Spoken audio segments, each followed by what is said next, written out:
Ok. Está ao vivo. Bom dia a todas, todos. É com muito prazer que recebemos hoje, há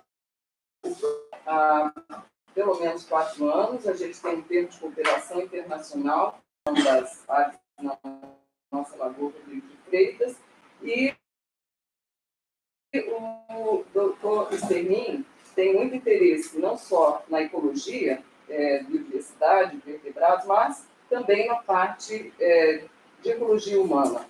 Então, hoje ele estará aqui apresentando a palestra Eco-Existentialismo, uma abordagem interdisciplinar no ambiente de humanidades, e como é que isso se relaciona aí com as questões ecológicas. Então, é com um prazer que nós temos o professor Stermin aqui. Quero agradecer, Alexandru, por mais uma vez estar aqui contribuindo com o nosso programa de pós-graduação em Ecologia e Evolução. Bem-vindo. Thank you very much.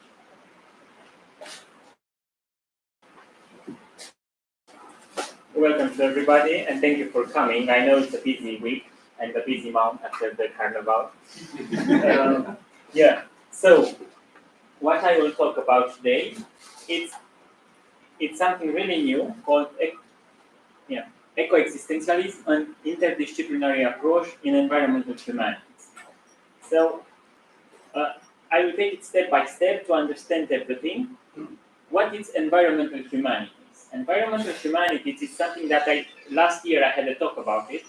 It's a kind of concept that started being known in 2012, where 2 papers published, and they were talking about why people from the humanities, science, like philosophy, like literature, like art, need to come to the environment and build a team together. But why we did that? Because look what happens. In environmental sciences are part of the big science of the humanity. And all the time, the scientists, we as a scientist, we want to fix some problems in the world. And we all the time thought that if we stay in our lab, and if we work in our lab, and create things, we will fix these problems. And for a long time, it was happening like that. But nowadays, we see that science by itself couldn't solve some of the big problems of the humanity. And there was one of the biggest problems is starvation. And for this, the scientists found in the lab things like genetically modified organisms. So we can have a lot of plants that can bring to the people the nutrients that they need, or some plants that can grow in the in places without water.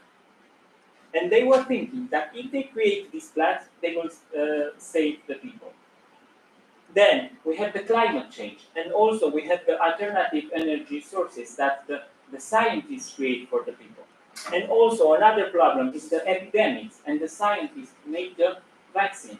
And also we have this kind of biodiversity crisis. And we are trying, working in the environmental, to came with conservation programs. So we have all of this. But if we look around, the problem is not fixed. Why? Because it's not just on our side. There is somebody else who is coming in all this equation, and that's the society. So society are afraid of genetically modified organisms. Society are not open yet to the alternative sources of energy. Societies are afraid of vaccines because they don't understand what is there. And also society are not applying the conservation program, and they are not involving in them. So for this, now we are thinking in the environmental humanities to come in the climate change and in the biodiversity crisis, and see how can we involve the society in this. And we have to look to the relation of the people with the nature. And those studies start to be made. And very good studies that shows how we can explore our relation with nature, and which part of all these parts of our relation is more involved. It's like, how can we be more involved in saving the nature and conserve the biodiversity? And we have these 5 parts. First, we relate with the nature from a material way, because we use things for the nature. We use the nature. And if we want to use it more and more and more, we have to do it in a way sustainably. Then we have a kind of experiential relation with nature. So we are going outside in a park, and we have this experience of having nature around. Some people appreciate that. And after that, we have the cognitive thing. It's like we have to go in the nature because we understand things. And then we have the emotional part. It's like everybody has like a part of the nature where they were kids. And they were to protect that part of the nature because they were growing there and they have a kind of emotional connection. And after that, there is the philosophical way of relating with nature. But from all of this, you see, we have an internal and external. What motivates us the most is something that came from inside. So if we want people to be more involved in conservation nature and in these programs, we have to develop some strategy to go with the motivation from inside and not from outside. Everything that we know now in environmental humanities, it's coming more from we understand why do we need nature, so it's the material part. We have this experiential part with the nature, cognitive and emotional. But the lowest study is the philosophical part of our relation with nature. So starting with this problem in environmental humanities, I was thinking that I can try to explore the philosophical part of interaction with nature. I have a master in philosophy, and 2 years ago I was thinking how I can do that. And in this way, I was trying to build like a method of study. And in this way, I create a concept, which is called eco-existentialism. Eco is the part from the ecology, and existentialism is the part from a philosophical current that is called existentialism. So, how I start to study this? It's like that. I took the 4 existential problem of the humankind. So we have the death. The death is an existential problem. The freedom, the love, and the meaning of life. So let's take it. Why it's a problem? Because let's take the death. All of us, we are aware that death is inevitable. So one day we will die. But even like that, we are all the time doing whatever we can to continue to live. There is inside of us a desire to live eternally and to not die. So that's the problem. We know that we die, and even like that, we are trying to stay alive longer. Then we have the problem of the freedom. In existence, freedom looks like it's something very good. Everybody wants to be free, and it's good like that. But in the philosophy, this kind of freedom have another meaning, and it's something very hard. Why? It's like if you are free to do something, if you are doing it, then you have to face the consequences.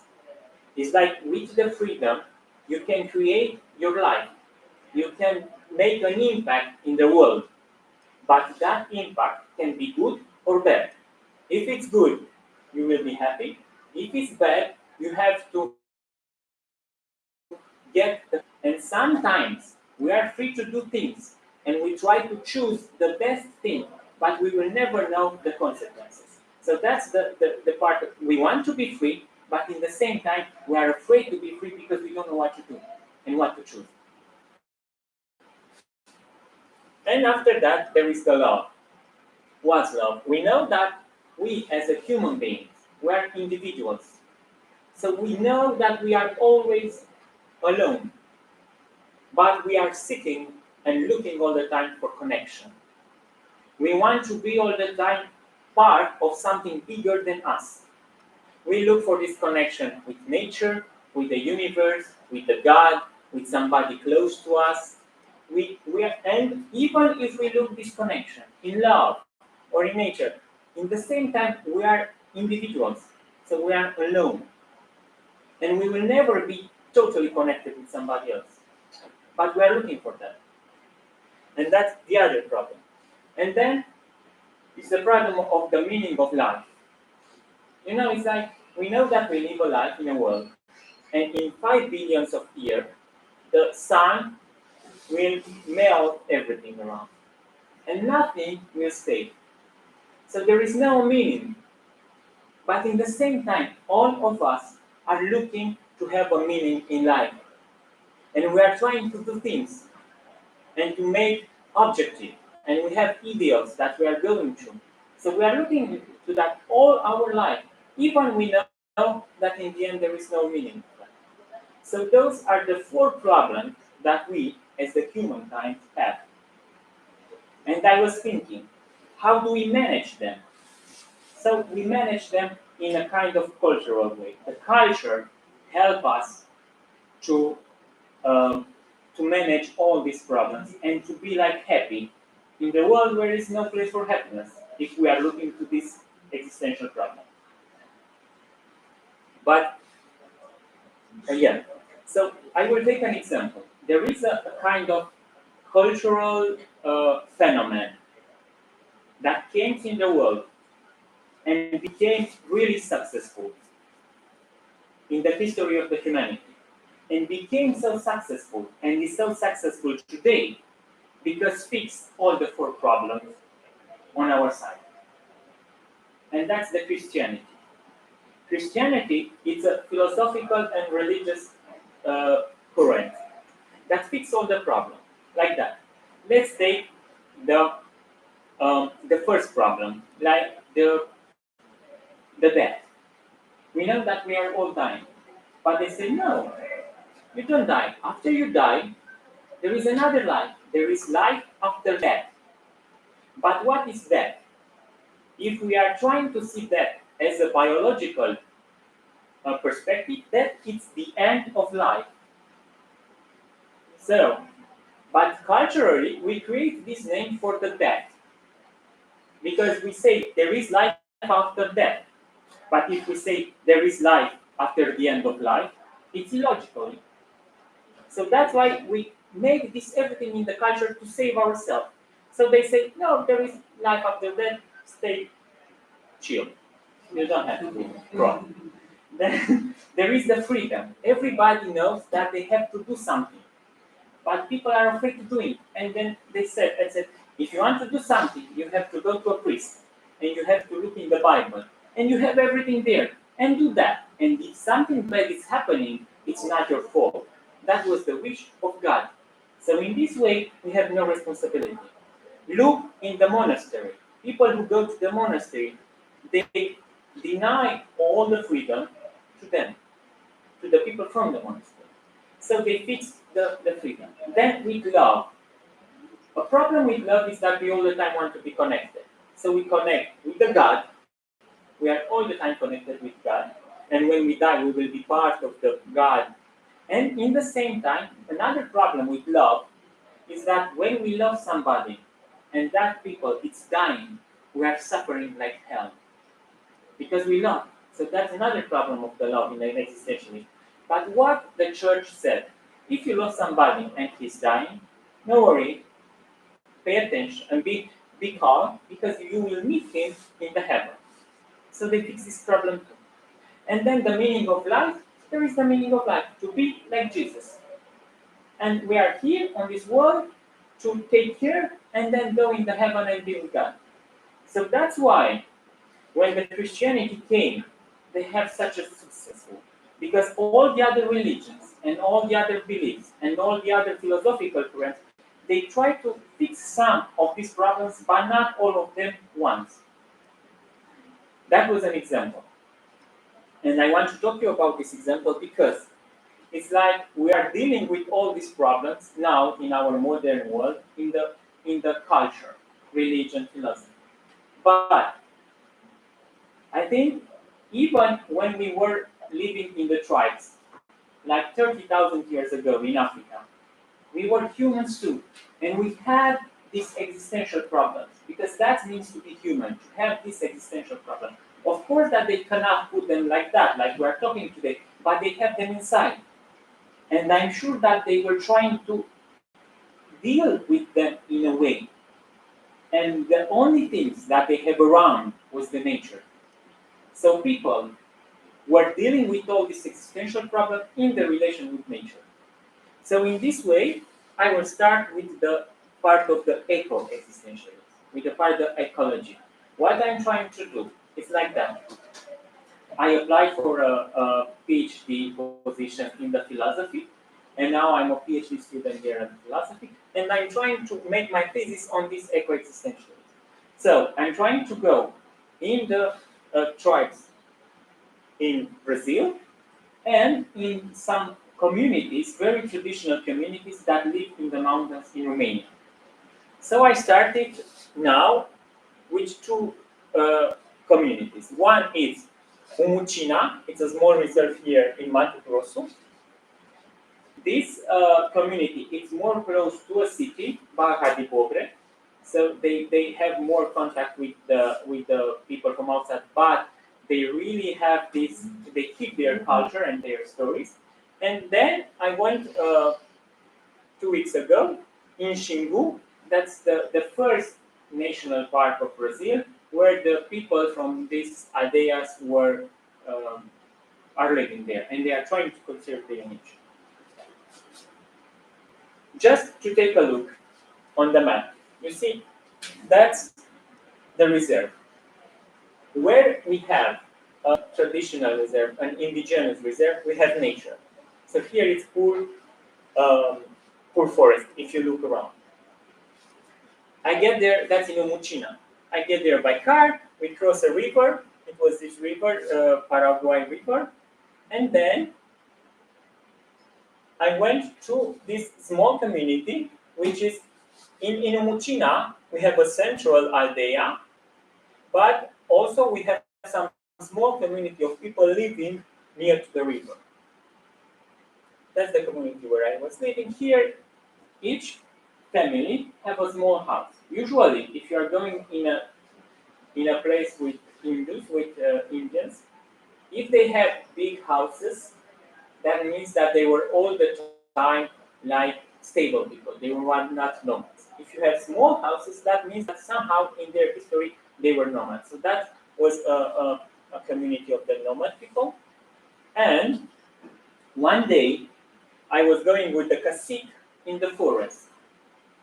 And going into the forest, he wants to show me this wetland where the animals were coming to drink water. But during that we were walking in the forest, he said, "Oh, there is a house of a tattoo. Here should be a tamandua. There is another tattoo. Here is a place for another tamandua." So it's like I was working in a forest with tapirs and with jaguars and with ostriches. But he knows where are the house of the tamandua and of the tattoo. He knows them all around. And I asked him, why? Why do you know where are these? And he said, because our community is called Wapo. And in Balatipone, Wapo means tamandua. That day, like that, if they die, all the people in the community, they became tamandua. And they were going in the forest. So they have to take care of the forest because there are their ancestors and there will be living them. So Kasik told me once I was going with my nephew in the forest and there was coming a tamandua. And my nephew said, "Look, that's my grandfather." So he realized, he recognized it. So in this way, they fixed the problem with the death and also with the connection. But what happens? In this way, they will protect the nature because it's the heaven. So those people are living in the heaven. And they take care of the heaven because they will live there too.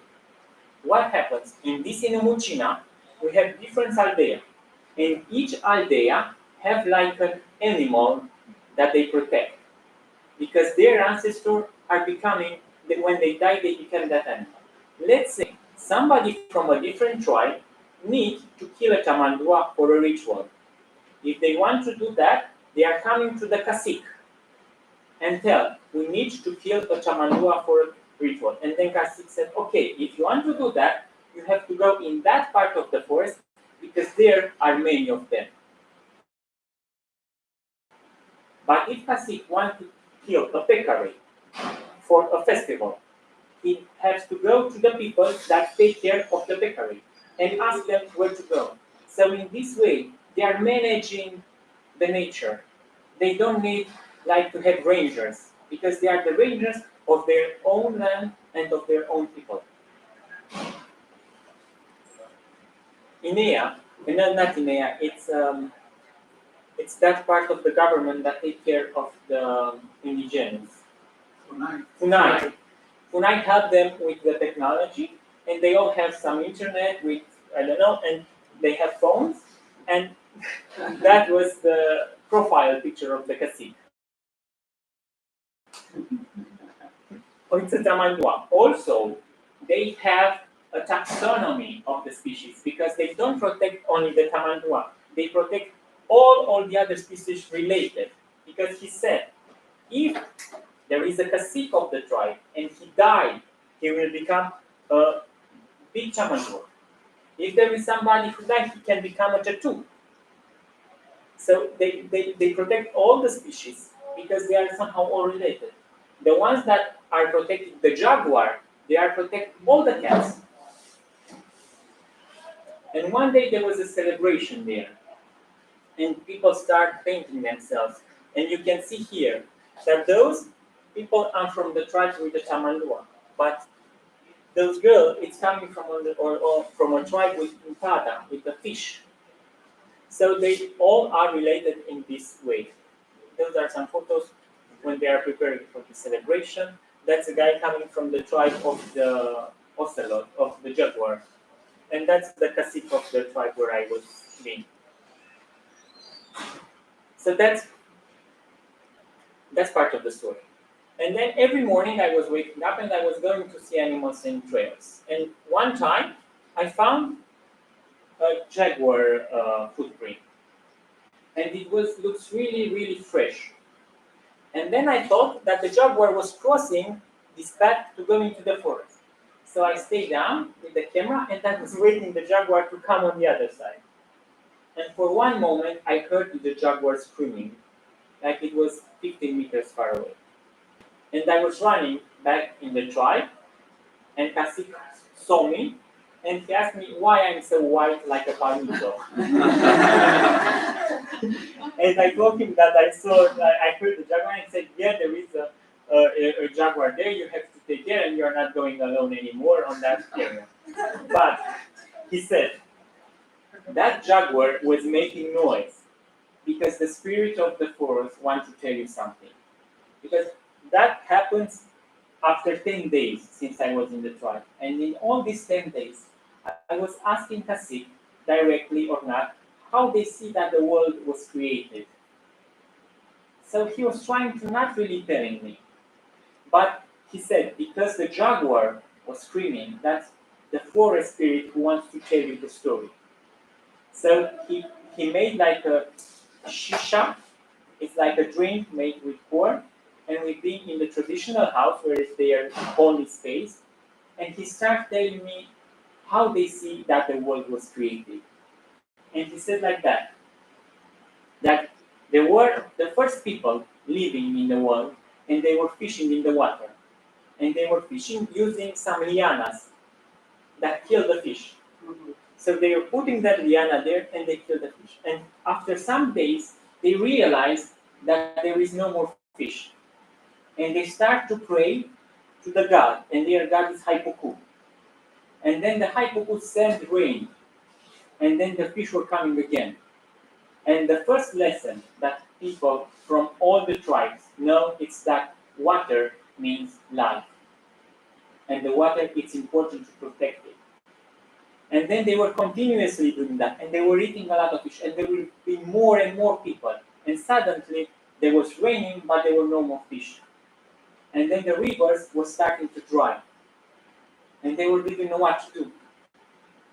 And there were 5 people, 2 boys and 2 girls. And they said, we will go to see how we will fix the problem. And they were going near to the river.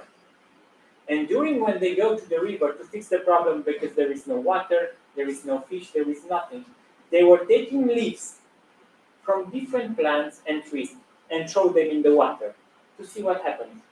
They were trying things. So they took leaves, they put it in the water, and they were doing that for a long time. And once they took a leaf for a fig tree, from a ficus, and they put it in the water. And in the moment when that leaves get into the water get clean around, and the small fish come and eat that leaves. And that was the moment when they understand that this tree will save the water. And what they done? Two of them, a boy and a girl, went in the middle of the river channel, and they became fig tree. And two of them, they were going up in the river when the river is born, and they became fig tree. And they made the ones from the upper of the river helps the water to come in the river, and the ones from the middle make the trees make fruits and fall down. And suddenly there was coming water, and they would have fish. And the page from the tribe saw that everything is fixed now, and they went out to look for these 5 people. And then the high cuckoo come and told them, you don't have to look for them anymore, because they are fig trees. They are around. And from that time, they realized that all the fig trees in the forest are people, are their ancestors. So they are not only animals, but they also are fig trees. And when the story was finished, the cacique started to cry. And he said, that's not a myth. This is reality. And then I understand it's a reality. Why? Because you know what we've done? We were living in small tribes, and we were fishing. And then we saw that there are no fish, and the rain came and gave us fish. And then we were growing like a population. And now we are all over the world, and there is no more food. And we are trying to find a solution. And what we are doing? We are doing science. Science is trying things. You are trying things in vain sometimes. Just try. So like the people took leaves and put it in the water, we today as scientists, we are trying things. Me with eco-existentialism, that can be a full thing. Nobody will know. But I'm trying. I took a leaf and I throw it in the water to see what happens. And the end will come when? When we will understand that we need to be nature. In the moment when we will understand that we are not, there is no human in nature, we have to be part of the nature.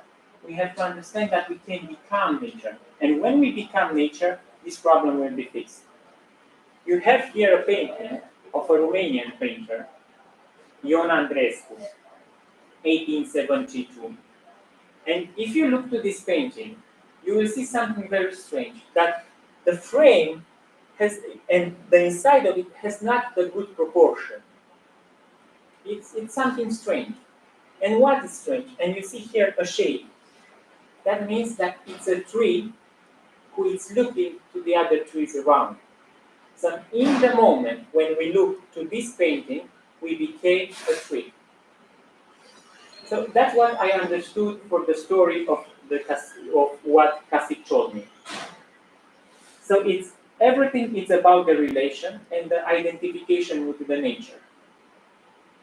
And all of this is coming to fix also the problem with the depth and with the connection. And when we will be nature, we will know what to do, so we can solve the problem with the freedom. Because we will understand in a different way nature, so we will not harm it. And maybe the meaning of the life is to be part again of the nature. And now, so what was shocking me was that everything around in this tribe was about death and how you die and you become part of the nature. And now we are going to Xingu. You see, that's the border of the park, and also there is only forest here, and around there modern people, let's say. So I've been in Aldea, and that was the community there. The people are living in big okas, and there are like 10 to 12 people living in ones. And that means that they were, for a long history, they were stable people. And they never had war with somebody else, because if you have war with another tribe, then you cannot build a huge house because they are coming firing. So they were all the time people living in these houses. And they are playing football because they like it. All day long, they are eating bijou, that's made from yeah, and fish. And I was so lucky that during that time, one day they had a big festival. It was like the festival of fish. So they want to thank to the fish that they feed them. And they would start dancing there. I was dancing with them. But what was strange was that during the dance, the people put some branch there and they were flying like birds. And from time to time, they put their hands like that and they were moving like fish. And I didn't understand why they are flying like birds if they have a festival for the fish. And then the cacique told me. So the story is like that. A man for a different tribe once get married.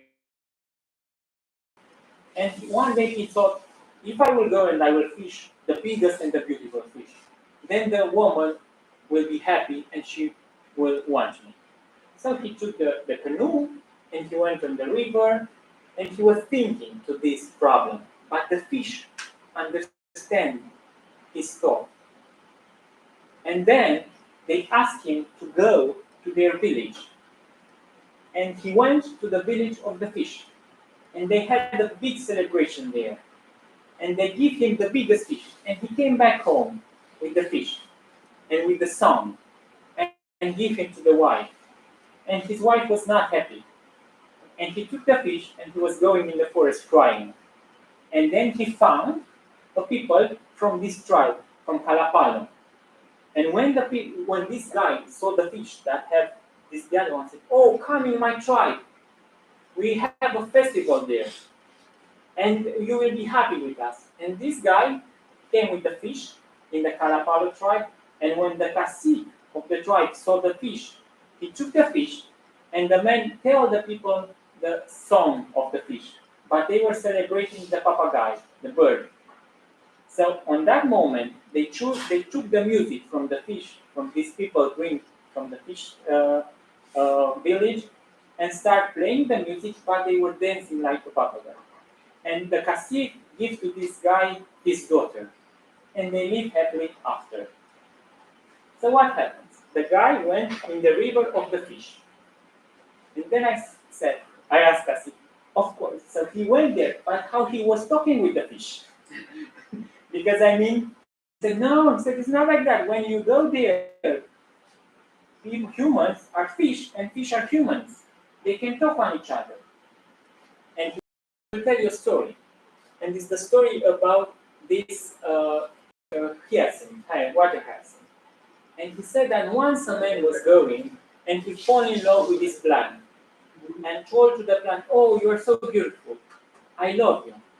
And in that moment, this plant was transformed in the woman, and they get married. And they came in the tribe, and this woman was cooking for the people, the fish that they catch, and was the best fish that they ever eat. And nobody knows why it's so good. And then the sister of the man was trying to see how she's cooking, and they saw that she was urinating on the fish. And that's why the fish was so good, because they had salt. And this woman told to the people from the tribe that she's urinating on the fish. And the woman was so ashamed that she went back in the river and she transformed back into this plant. But in that moment, the people from that tribe discovered the salt. And they take the salt from this plant our day too.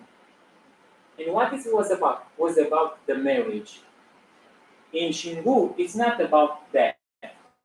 You are married with an animal or with a plant, because the story said that the Kalapalo people came on living when a woman was walking on the forest and she saw a jaguar, and she was falling in love with the jaguar, and the jaguar transformed to a man, and he married the woman, and in this way they create all the people. So in Shingu tribe, the link is the marriage, and it's coming from our desire to connect. People are not connecting with nature dying. They are connecting with nature, married with the nature, in a kind of connection. And they said, we are talking with plants and animals. And it was really funny because there is a guy from the tribe, Senegal, and he was coming with, he take us to fish. And we went with him to fish. And all the time when he heard a noise, he was making that noise back.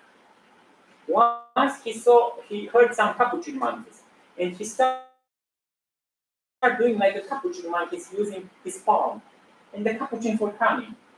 So he was communicating with all the animals. But what was really funny was that we had a car. So we were driving from the tribe to the river by car. And once I forgot to put my seatbelt. And the car was starting going beep, beep, beep. And when the car was starting doing that Senegal, he started doing beep, beep, beep. So he was miming the car too. They are all the time in relation with all the noise. So they don't need to die to become nature. Only if they fall in love with an animal or a plant, in the next day they can be married with that. So that's it's fixing the problem with the relation. Also, the kids have a lot of animals there. Each kid, when they are like 5 or 4, they receive an animal. But the problem is that they have to take care of that animal, keep him free. So they have these animals, the birds are flying around, but they don't leave, they are coming back. And you see here, it was a hook, it's this papagayo, and I think in this way, the Cacique said, in this way they understand the animals and their needs. And they know how to communicate with animals if they take care of an animal. But the most important thing is that they have to keep the animal free. So he can go wherever he wants.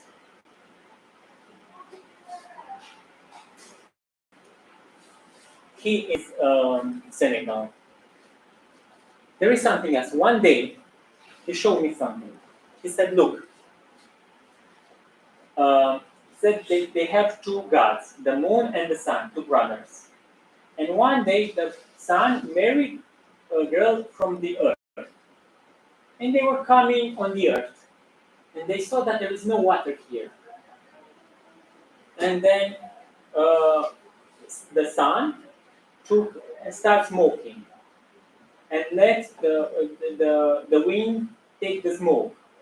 And then they were going to the smoke and they found 5 kabasa. It's right, kabasa? Mm-hmm. And in this kabasa, in the 5 kabasa, he drove in the 5, 1, 2, 3, 4, 5 kabasa. It was water. So he wanted to put water on the earth. But one of the kabasa was full of the water. So if he will break that, the water will flow the earth. So the sun was knocking in them and listened to them to see which one to broke. So in the end, he broke the 4, those 2 and those 2, and he left the middle one unbroken. And then the water was going all over the earth and brings life. But in the same time, if he will break the middle one, or somebody today is broken the middle one, then the water will flow with everything. And what we understand from here, that we know that the water is life, but not the water itself is life, because the water has the power to give life and to destroy life. The way that we use the water, it's creating the power of the water. So that's another way of trying to understand the freedom, the consequences. It's like it's in our hand to take care of the water, because if you poison the water, you destroy all the life, and if you take care of the water, you protect the life. But it's not enough just to have water. You need to have a relation with the water. There are many, many stories. But now I'm trying to put them on those frames. And until now, I saw that in Umucina, the main problem fixed by their stories, it's the death. Then in Xingu, the main problem that it's coming to fix, it's the love and the connection and the way that people are married. And then with the nature. And then everywhere we have this kind of problems regarding the freedom and the meaning of life. But that's only the beginning. So I just started last year, and that's the second year. And in this year, I want to apply to a project to get some money and come in Brazil and go to stay longer with these communities, and also to try to understand the other two existential problems related with the freedom and the meaning of life. What's complicated here is that it's an interdisciplinary perspective, because I'm doing this in philosophy. I could do in sociology or anthropology, but it's not like that. Why I think the best way to do this is in philosophy? Because those existential problems that I'm talking about, they are not something different. It's not like this phone I took it and I measure it, and it's different than me. No, those existential problems, it's me. It's inside myself. So I'm in the same time the person that is observing the things, the world, and I'm in the same time the world itself, because inside myself I have this existential problem. So you cannot make like a science from this, because it's not something different than you can measure or observe. It's something that I think you can do only in philosophy, but of course you can apply in ecology. But it's in philosophy because I'm in the same. There is Heidegger, a philosopher, and he said we are in the same time the person and the world that we observe. Because doing this, I'm observing myself. I'm trying to understand my problem with death, with love, with freedom, and connection and the meaning of life. The methodology that I try to use is coming from the existential psychotherapy, because it's not like an interview. I'm not going there to interviewing people, because usually they don't want to tell us, because those are their inner beliefs. So it's giving their identity. If you start if they try to if you try to ask some questions directly, they will never know how to answer, because it's like if somebody asking you who you are. It's hard to say who you are in the deep of yourself. So it's like I took the method from the psychotherapy, existential psychotherapy, because it's a way of going around things and waiting for the answer to come and creating the context. Also, from the biology is part of the human ecology, because it's another way of interacting with nature. We have in the literature, it's called eco-criticism. It's something new that appears now. Eco-criticism, it's the way that literature it's related with nature. Of course, that I learned some truths from the anthropology, because it's like, yeah, it's how I can get close to the people and how I can be part of their story. And also, it's part of the history of the religion and the mythology. So that's part of the interdisciplinary things that I'm trying to do. Of course, it's just a way of looking into the eyes of somebody and try to understand what is there. And it will always be more than we think. But I think it's a beginning. And it may be something that we can learn from these people and try to bring that in our way of living. I don't know how it's in Brazil, but in Romania we have a saying. And we say like that: if you see a man who is doing bad things to the society, to the community where he is living, we say, oh, this man forgot the 7 years that he lived with his parents and when he was a child. It's like you forgot your childhood, because in the childhood you learn the important things in relating with the people around. So if you are an adult and you don't know how to relate with the people, that means that you forgot how it was when you were a child. And to be a good person, you have to remember your childhood. So what I think now is like I'm going to these communities to remember how we were when our species was in its childhood, and how we were interacting with the nature when we were the child of this planet. And maybe we can remind something and take from there and trying to put it inside ourselves, and we will be motivated to fight the climate change and to involve in the biodiversity crisis. Thank you very much.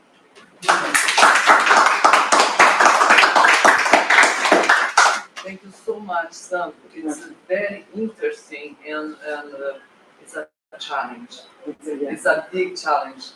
But I congratulate you to really go for that, because I think we are in a way, in a kind of time that you have really to change something inside us. Because we are not transforming.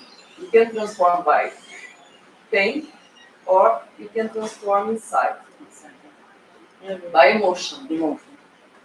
And I think this would be much better than for pain. Yeah, and all the time the stories bring emotions. Yes. And if you want to transform something, for example, you fight here for conservation. We all here fight for conservation. But if you don't touch inside the person, she doesn't care that, because you have to do with lots of things in science and in education, but we have to find a way to solve these big problems, because we cannot have time. Yeah, there is no. We have no fish. You have to, yeah, we have to No carry, water.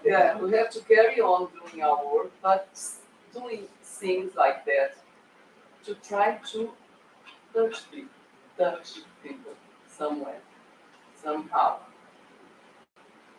So, And also, I'm very happy to be here because I'm sure that Brazil, I think it's the country in the world with the biggest cultural heritage, because all these communities are so isolated. Umuchina is from the river basin of Paraguay. Xingu is from the river basin of Amazon. They are in the same country, but it's different, and there is still this culture to find here. In other parts, it's hard to find. So that's why I'm also happy to be here and for you that you invite me all the time, and I can come here because it's a country where this kind of studies can be done. you have such a huge biodiversity country, and also a huge biodiversity people. Yes. And sometimes we ignore that. Yeah. And they are there. And usually they are the ones who care. Yes, because you saw all the parts have a lot of nature. I have a lot of them. But first is, sometimes I feel that people look for original people as like just part of nature in a bad way. For example, they look for original people as any animal. For example, I feel bad when a panda dies, but as the same way that I feel bad when original people die. When you bring for us this kind of knowledge about these original people, you like humanize these people. So I think it's excellent. But I think we in the middle of a global crisis because of the global warming, we already crossed this line of the no return, and it tends to increase the conflict between the original people and older people of the society. So I think it's totally pertinent. You talk about eco-existentialism, but how we can start this conversation? How we can start to break this wall between us and understand these people? I think we can start it with the stories. So all the time, if you go with the story, even if we live now in highways, I don't know, in a building with glass, we all the time want to hear stories. So if somebody's, I think the stories are the one that can connect. Because when you say a story, the story is not the story of the storyteller or the one that listens. The story is from both. I had this experience when the cacique started telling me of how the world was, and she started crying. I started crying immediately because the story is connecting. So I think we can do that but I don't know how to do it in a kind of global way. Mhm. But we can all the time start with these stories that I think they can connect us, and they can move something inside. And we need to have more things, I think, more stories to see them like in a puzzle, Mhm. and then to try to use them for the community. So the thing that I'm doing now is to go there and to put everything together. And after we have something together, we see how we can take from here and use. Yeah, it's interesting, but I think we have. I don't know if we have too much time for that. I think it's the way. Yeah, I know. But the problem we are in the middle of a crisis. Brazil is in the central point of the world to start this conversation, and of course the history is what we're trying to do. I think it's the better way to do that, but it's take time. It's, for example, when we talk with people about conservation, for example, it's also the best way is start a conversation. But sometimes we need to talk with money, for example, because it's easier to defend our point if we talk about money instead of talk about the nature, protection, etc. So that's why I think it's the best way. I just don't know how we can do it faster if possible because we don't have time. Yeah, some studies shows that there are some things that money can't buy. Mhm. So if we go and talk about the relation with nature from this perspective of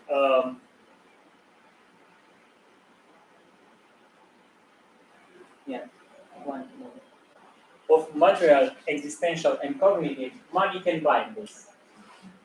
Everything can be bought with money. But if there is an emotional connection with something, or with a philosophical connection with something, money will never buy.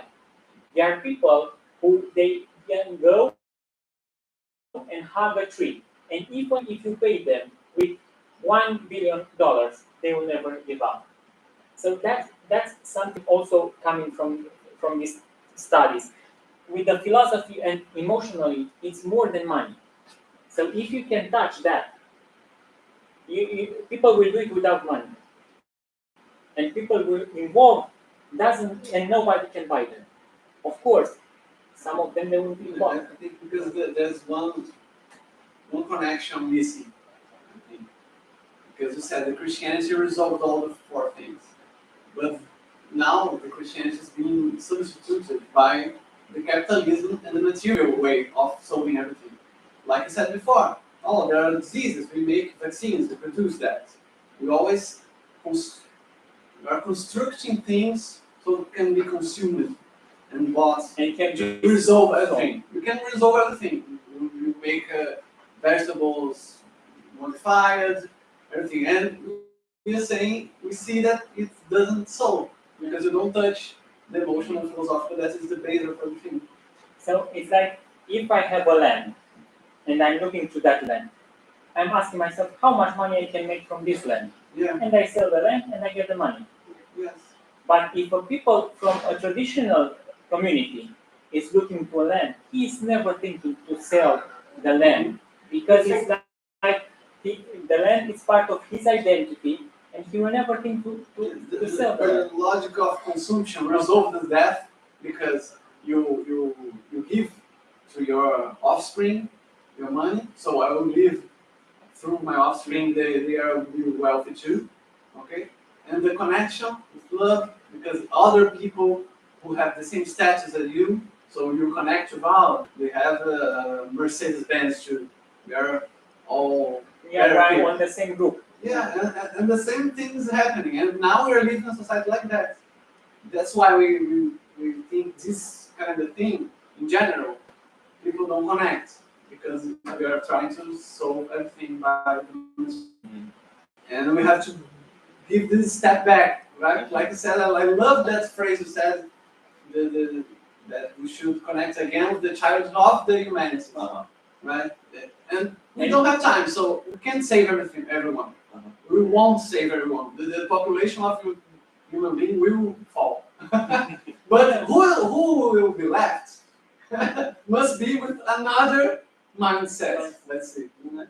But I do think that weekend people are everywhere, and they are no exception. Like, I mean, I'm from the Amazon, so I know you have a lot of indigenous people involved with logging companies and everything, and it's a shame. But I mean, like, we can look at them, or we can look at anyone in that myth of the good, you know, like the good savage. I don't know how you translate. We're not talking about the people, but the culture. Yeah, the culture. Yes, exactly. We have a lot to learn from them. But when you're talking about breaking the wall, my question was, how did you communicate with them, like with the language barrier and everything? Did you have like a translator with you? Yes, I was looking. So because you know, like to me, like to create that connection through a translator, it's very. So I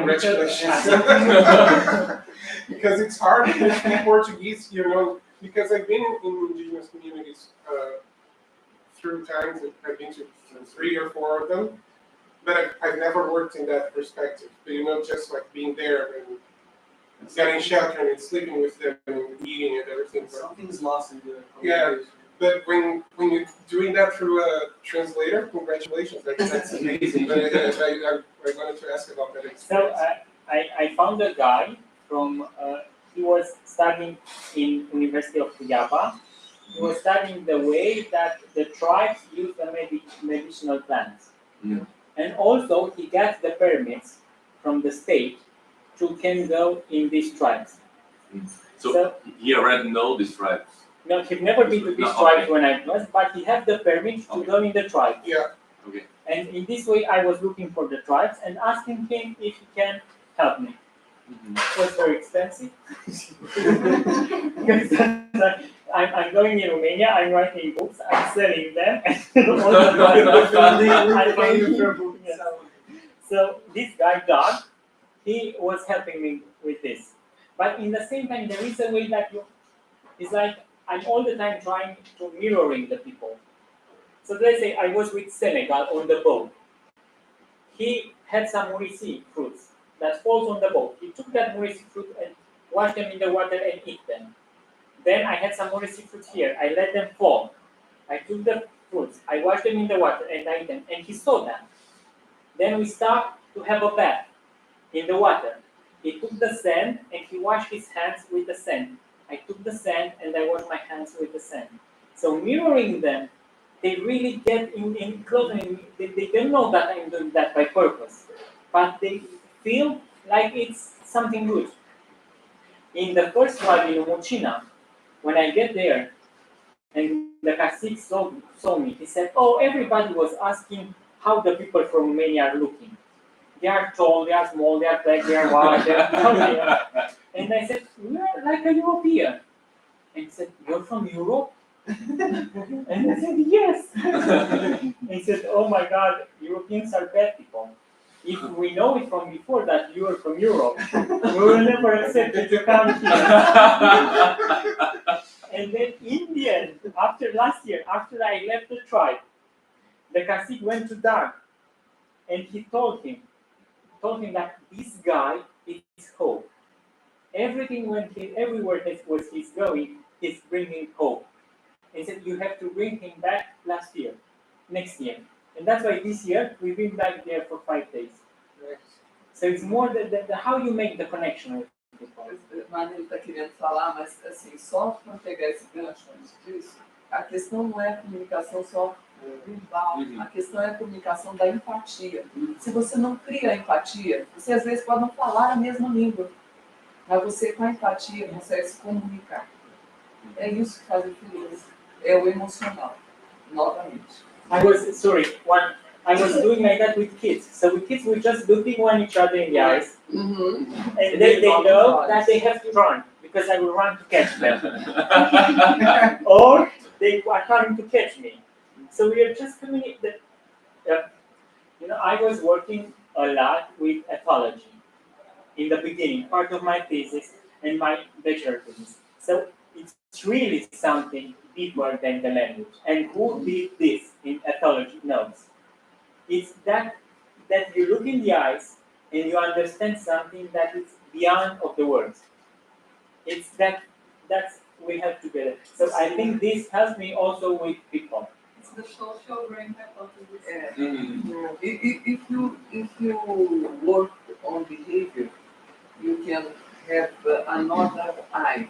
Yes, that's You have more details. You can have yes. deep behind it. Yeah. Sandro, É Sandro. Sandro, your work is fantastic. I love it. Seeing your presentation. My English is terrible, but I understand. I will try to talk about. I have a argumentation because, in my opinion, for the conservation and for the global crisis, we need of traditional populations because they have know-how about plants and typical animals and expertise with this and includes of that the vaccine is based of in this know-how. So not we don't speak about money. So one only money.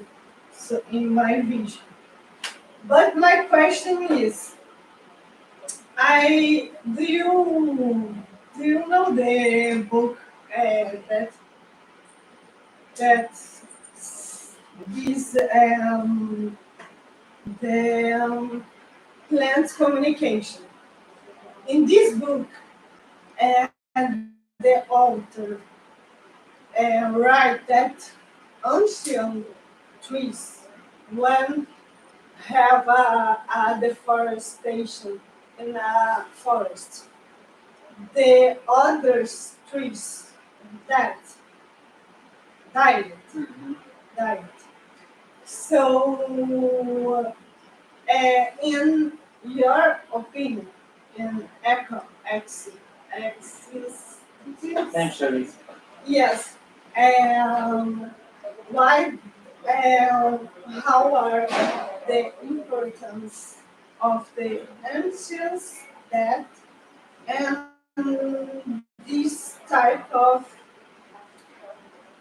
thing that you see in the nature? Importance of the ancients. That's it? Yes. The importance of The ancients. The old people, old trees. The knowledge of The knowledge of the old ones. I mean they are the gates. It's like we use it to the books. They are the way that they are helping the culture alive to go over the It's all generation. orally. Oral, yeah. And they're the ones that you have to go Não, back to. é porque eu não consigo access. me expressar, que as plantas se comunicam. Entendi. Pelas raízes, aí quando a planta anciã morre, toda a floresta desmata. Então, nessa pegada filosófica e tudo que ele falou, o que ele pensa sobre isso, que é uma coisa que a gente vê na natureza também. Yeah, she's doing that connection, that recent studies, you see that all trees, when they die, all the forests feel that loss. And how you think about the things you saw in those tribes, if they feel the same, right? When they lost an ancient one. Yeah, they feel the same. Yeah. It's like when somebody, yeah, and regarding the vaccines, I think that this connection can be like the boat winning, because the people in Xingu, they die at 60. It's a huge problem because of the food. They eat only fish and bijou, that's all. And now there are some some projects that help them, like making them grow some plants in a kind of forest agriculture to get the nutrient from there. Because they're just doing that. It's like, that's not what they do, and they're doing it. They were not even the hunters. They are afraid of the night and of the forest. They don't go in the forest and in the night. So they were just people who fish and who collect some fruits, that's all. And they're doing that today. And with the connection, they are doing it like that. If somebody is dying, they bury it in the middle of the tribe. And in the middle of the tribe, here, there are some trees, and here is the house of the spirit. So everybody who is dying is buried here, and the spirit lives here. And for 10 days, they don't talk, they don't do anything, they are just sad, all of them. And after 5 days, because it's like the forest who cry because of the big tree. And after 5 days, they go in the lake, they take a bath, and they paint their body, and they sing and dance. And after that, in 11th of August, they have the biggest celebration of all. They take trees, they bring them here, and they paint them like it's the people that died in that year. They have this huge celebration that is for 2 days, and then they took the tree and put it in the lake. And the spirit dance forever. But there is this kind of way of being sad, and everybody is sad for somebody who is dying. And they invite me to this celebration in August. And I have to go because it's the best. It's part of my PhD. I do everything for your PhD. I have one more question. In the beginning of your lecture, you talk about the tribe that believe that their parents turn to tattoos. Yeah. So, and you also say that when another tribe wants to kill a tattoo, they need to ask for permission. But how about that? Because if these guys are, for example, his grandpa,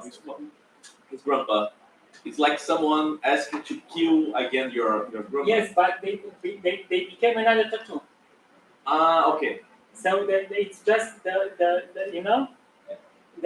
it's the form that with the body that we see. So when you die, you become a tattoo, and if you die again, you become another tattoo. Yeah. Okay. But they are not allowed to kill those species. It's the totem species. Because of course there is pain. When they die, there is pain.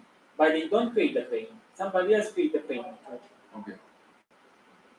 I have a question. I wrote it to make it easy. When you talked about the future of phenomenon that help us to solve the forestation problems that we have, I immediately thought about technology. Yeah. I think we really are trying to fulfill our problems through hyperconnection in these days. So I would like to hear from you, how do the indigenous people deal with, and how do you interpret their relation with a strict number of people, and how did you learn personally with that? So what's the relation with technology? No, with Restriction number of people. yeah, their connection with a restrict number of people, because nowadays we have a connection with hundreds of people. Yeah, I know. So in Xingu, there are 280 people. 3 years ago, they have solar panels. It was like there was the government want to give them electricity like 10 years ago by a wire, and they don't accept that because they said that they have to cut some trees to bring the wire, so they didn't accept. But 3 years ago, they had like solar panels, and they have phones. But what's strange is like many of them, like teenagers, are on the phone all day long. They don't have internet. There is only one part of the internet. From time to time, you get internet from the satellite. but they are using your phone. And what they are looking to? They are looking to the content that some other people from some other tribes change. So let's say they have this celebration of the fish. So they film it. And then when they meet somebody else, they give the film to them and they get the film from the others. So all the time when you are going and they are looking in the phone, you hear the music and the screams from a celebration. But the content is coming from our culture. Because if they look, I don't know, to a concert of Madonna, they don't know who is Madonna, so they don't understand it. But they look to the content, and in this way they are connected. It's more like an internet. It's more like an internet for them, yes. But don't you think they have this limitation just because of the limitation of the service that they got from the internet? I think if they had like Starlink or something that would work 24/7, for example, don't you think that they would just To be honest, be like flooded with with Western? Yes. the problem is that I don't know if they will understand. Because me, if I was looking like from the internet to them, how they dance, I say, okay, they dance. How long I can watch there? Like 10 minutes, because I don't know what happens. But now, because I know what happens, and I know what represents the bell, why they are painting with red and dots, what they are painting with black, and then I understand the story, and it's an immersion in another culture. So I think they are doing that because it's a bit hard to understand. I'm not sure because we have examples for animals, for example, watching videos on YouTube, and they, of course, they interpret by her mind, but I mean. And you think you have less isolated tribes that they definitely do have this? I think they just get, like, for example, the tribes in Palestra, they just go because they have like a compensation because of what Bali did around the area. So they have internet and they can go and grab whatever they want in the supermarket. So they have that, they became intertwined with white people. I mean, in Umuchina, because they live near to the forest, they were listening to the music. Yeah. To the carnival music. I heard it. And they said they like soccer, right? Football. Yeah. The ones from Xingu, yes, and they have a huge field? No, they have like a competition between the tribes. Like a champion. Every year, like a champion. Yeah. But they do have the Indian, like the indigenous games. Yeah, they still have them. And they are doing that during the celebration. Those have some fights. So do you think they would be interested in Maracanã games if they could watch it? Yeah. I think they will. But that's what I saw now. I think it's better a sociologist or an anthropologist. Yeah, that's like probably like international issues, not exactly. They probably will interest not for Madonna, for example, but maybe for football or for But in Xingu, only 20% of the people speak Portuguese. That's good. And it was like when I asked Senegal how old is her daughter, he said 18.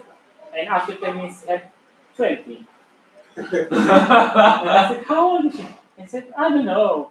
And I said, how old are you? And he said, I'm 42, but I have a brother older than me who is 42 also. And he